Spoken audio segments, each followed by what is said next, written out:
G'day mates, welcome to another episode of Antics with Aussie, where I keep you up to date with everything that's going on in competitive Fortnite, so you already know what today's video is going to be on. It's on last night's update, and honestly, it is amazing. Now, hear me out. I know people are freaking out, like, oh my gosh, there's Iron Man Mythics, there's this, there's that. As far as competitive goes, this update was one of the best we've ever had for a few reasons. I'm going to explain why.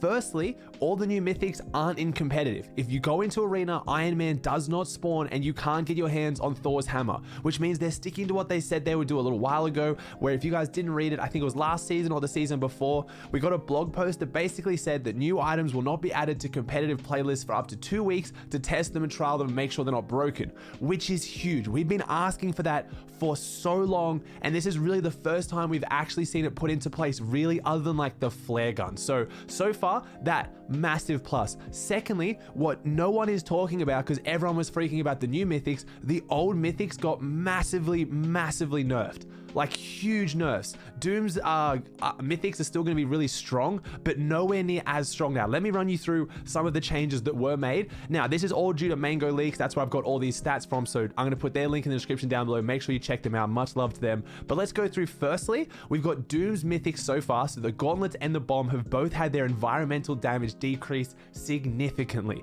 So Doom's Ball, instead of doing 5,000 damage to builds, only does 300, which means it won't even break fully built metal now. So compared to when people were just infinitely throwing huge bombs at teams in scrims and in tournaments or even in arena games, that can't happen anymore. That is massive. Also, Doom's Chain Lightning has been changed as well. So the environmental damage again has been decreased from 125 to 45. That's so much less damage. Again, due to the infinite ammo, it's still going to be obnoxious, but it's so much better than it was before. The max chain targets has decreased from 5 to 3, which means it can't spread out as far across all the builds. So again, it won't break bases as fast. And the boost cooldown has been increased from 8 seconds to 10 seconds, so you can't fly to avoid fall damage as much. But on top of that, we've also seen a nerf to Silver Surfer's board. It's gone from a 25-second cooldown to a 30-second cooldown, so a little bit longer again. And Groot's ball has been nerfed quite a lot as well. The cooldown has been increased from 20 to 30 seconds. The max health has been decreased from 400 to 100. It has a quarter of the health it did. Shoot it with 3 AR bullets and it's going to break. The max acceleration has been decreased from 1500 to 800, so it's slower, and the ground friction decreased from 0.4 to 0.01. I'm not entirely sure what that means, but the movement speed has also been decreased from 1000 to 800. So you have no new Mythics in competitive, and you have all the old Mythics being nerfed. That's awesome. That's a really good update for competitive Fortnite. Now, the other thing I wanted to talk about as well though, let's have a look at the new Mythics. I went into customs to break down exactly what they do, because I'm assuming they will be added to competitive in a couple of weeks, and let's see how they'd look if they weren't nerfed. And this is where it gets a little bit more negative. The current Mythics are pretty damn broken. If they make it into competitive in their current state, it is going to be very scary for the game. But based on the changes we just saw to the old Mythics, I'm thinking that won't happen. Hopefully they will be nerfed before they make it into competitive play, because currently, I don't know how much damage it does, but Iron Man's chest beam currently breaks all builds fully built from as far away as you want. So it's just a giant laser beam that can break any build. So it's essentially what the old Doom's bomb was, but it's in a straight line with no fall off damage. So a little bit of an issue there, not to mention also damages players inside the box. So at least Doom's bomb, when it hit you, the build's broke, but you didn't take damage. Well, now with the laser beam, it goes through walls. So they're going to have to really adjust that one. It is on a decently long cooldown, but when you think about it, if it works the same way as the Doom's ball, where you can drop it and keep refreshing the cooldown, even without that, it's still going to be pretty insane. Iron Man's hands, also the laser beams on the gauntlets, they're nowhere near as strong as Doom's though. This one is very balanced. It only does about 20 damage to builds, no splash damage. So it takes 5 plus hits to break a wood wall. So it's really not that strong at all. That one's a lot more balanced.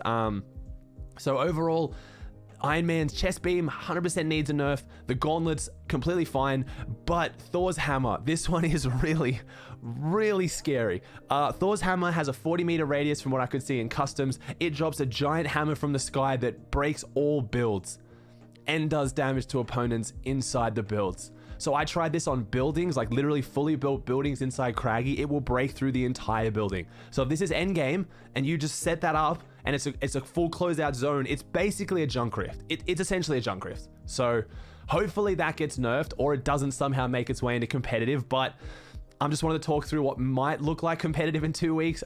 As far as what we do have now, again, going back to what has changed for competitive right now, you do have the new drop spots. Obviously, Stark Industries is on the map now. There's one main issue with Stark Industries for competitive. Even though Iron Man isn't there, the vault is insanely strong. I've been seeing people sometimes get 3 gold or epic pumps out of the vault. So if you're thinking trios, literally full pumps for all 3 trios, kind of insane. But again, it's gonna be one of those drop spots that people fight over. Also, there's apparently these new kind of drones going around that give you heaps of loot. I can't find them. They were in the trailer, but I just don't know where they are or what they do. But apparently they give really good loot. So sorry, that's the one thing I couldn't get my hands on.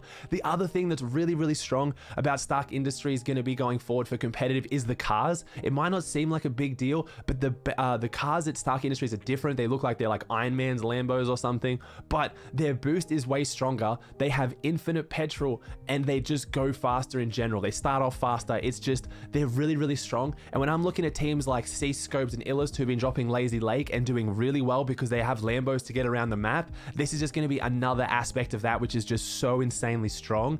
And last but not least, Stark Industries is giving people massive Polar Peaks 2.0 vibes. So back in the first map, if you had the absolute displeasure and dread of seeing a Polar Peaks endgame, you know what I'm talking about. Just a giant, just vertical mountain that with the mobility we have in the game right now, without shadow bombs, without launch pads or rift to goes, it's going to kill people. If you are going into your 6th game of FNCS finals, you're in first place and you get pinned up against the bottom of that mountain and you get a bad zone, you're probably going to lose and die. It's just that simple. Trying to get all the way up Stark Industries is going to be an absolute nightmare. Polar Peaks, so many good players, so many tournaments were ruined or affected by it just because people didn't get a good zone. They didn't have the mobility to get up on top of the mountain, and it ruined everything for them. So that is going to be a big issue that I'm excited to watch scrims today to see if we get some Stark Industries endgames, because apparently they're affecting things massively. Also, frame drops, just general server performance. I want to go out on a limb and say that the new drop hasn't changed server performance too much, but hear me out. What has made your frames go terrible is the setting inside your display settings, which is high res. Turn that off. That is why frame drops are terrible. My first game where I had that on was completely unplayable. I turned it off, and my second time playing, it was much smoother. So I didn't see too much of a difference. Again, I don't know about endgame because we've talked about it on this channel. A lot of what causes the server lag is actually the AI and the robots around the map. There's now a lot more robots because there's heaps of them at Stark Industries, so that could cause more server lag. But from what I can see, it looks okay, but make sure you're turning your high res off. And the other massive nerf to competitive right now, which is going to be one of the biggest ones and people aren't really talking about either, is the fishing loot nerf. I made an entire video about how literally anyone, no matter how bad you are, could get Champions Division if you just abuse fishing, just blowing up fishing holes with a boat. You get 3 fish, it's insane.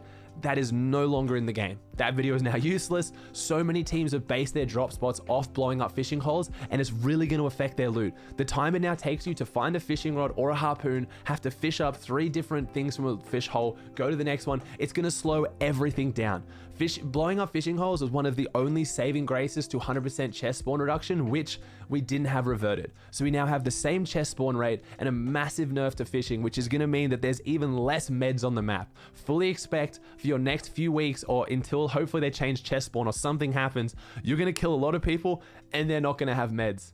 They're just not. One of the main reasons why people were carrying meds these days was because it was so easy to get fish. Not the case anymore, so it's going to be concerning seeing how that plays out. I'm thinking about teams I've been watching like AV, Rogue Shark, and Knight, who have been dominating in scrims. I'm sure they'll still do well, but they were getting so much fish loot because they were dropping around Fortilla. Teams that were dropping Authority. There's just so many places that were having to rely on the fishing holes to get their loot, which is just not going to happen anymore.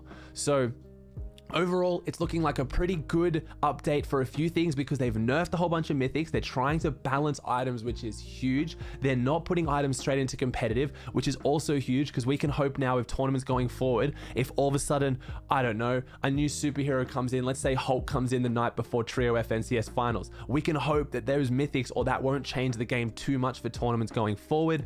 But there are some huge nerfs around the fishing, which are going to cause massive issues for the loot pool because we still don't have 100% 100% chest spawn. So don't really know. I'm genuinely happy about the update for what it means for competitive Fortnite. It means we're being taken more seriously based on the update that happened last week with them talking about permanent bans, ruling around collusion, stuff like that. It looks like competitive Fortnite is going in the right direction. It's going in the direction of a proper esports. We're getting good balances. We're getting good communication around banning. It's just a couple of decisions around the loophole right now, which is affecting making, honestly, in my opinion, this season one of the best seasons we've ever had for competitive. So that does it for another episode of Antics with Aussie, guys. I hope you enjoyed it. If you did, please chuck a like on it if you made it this far. Subscribe to the channel if you haven't. I'm doing so many of these. We have tournaments coming back next week. I'm going to be doing full tournament recaps. So if you miss any Cash Cup, any Dream Hack, anything like that, and you want to know what happened, what were the best plays, what were the winning moments, who won it, my channel is going to be the place to be. So make sure you subscribe. I'm trying to get 100K by the end of the year. And let me know in the comment section down below. Do you think this season is one of the best seasons? Do you agree that I think this update overall is a good one, just with a few weird decisions in there? Thank you so much for watching, guys. I appreciate it so much. Have a good one, and I'll see you in the next video.